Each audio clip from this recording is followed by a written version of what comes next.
La Journée internationale des droits des femmes trouve son origine dans les manifestations de femmes au début du XXe siècle en Europe et aux États-Unis, réclamant des meilleures conditions de travail et le droit de vote.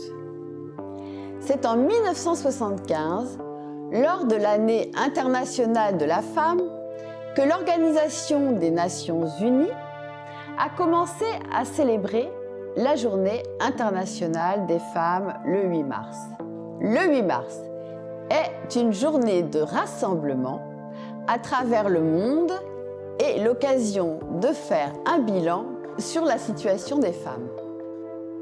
Traditionnellement, les groupes et associations de femmes militantes préparent des événements partout dans le monde pour fêter les victoires et les acquis, faire entendre leurs revendications et améliorer la situation des femmes.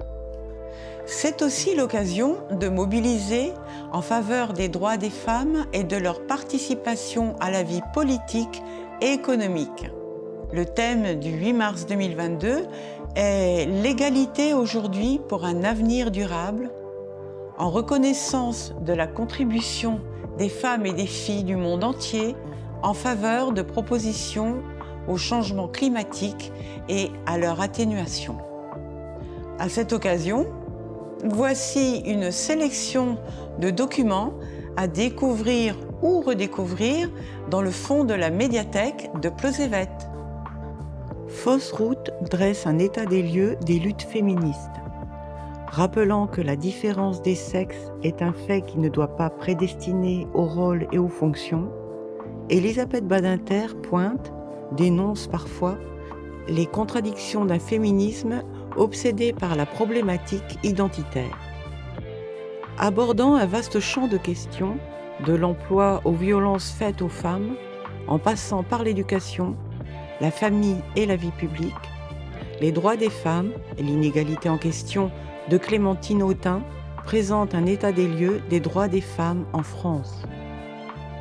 Images repoussoires, représentations misogynes héritées des procès et des bûchers des grandes chasses de la Renaissance, la sorcière peut pourtant, affirme Mona Chollet dans Sorcière, la puissance invaincue des femmes, servir pour les femmes d'aujourd'hui de figure d'une puissance positive affranchie de toutes les dominations.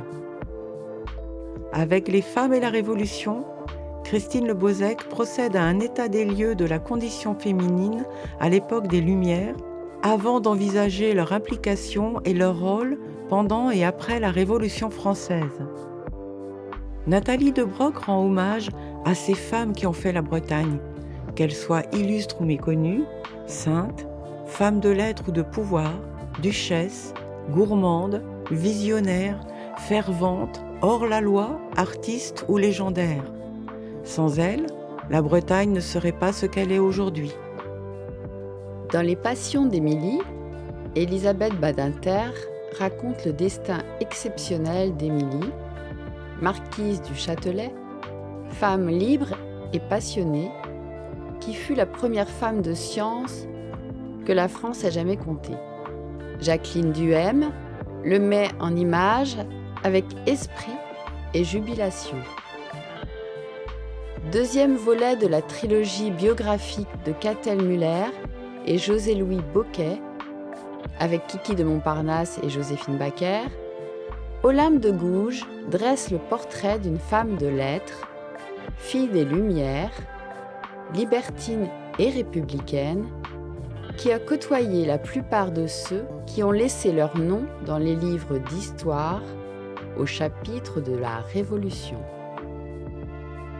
Reine, sainte, révolutionnaire ou femme anonyme en lutte contre la dictature ou la misère, des femmes dans l'histoire, du IXe siècle à nos jours, dressent quelques portraits de femmes à différents moments de l'histoire qui permettront de réfléchir au rôle de chacun et de chacune dans la société.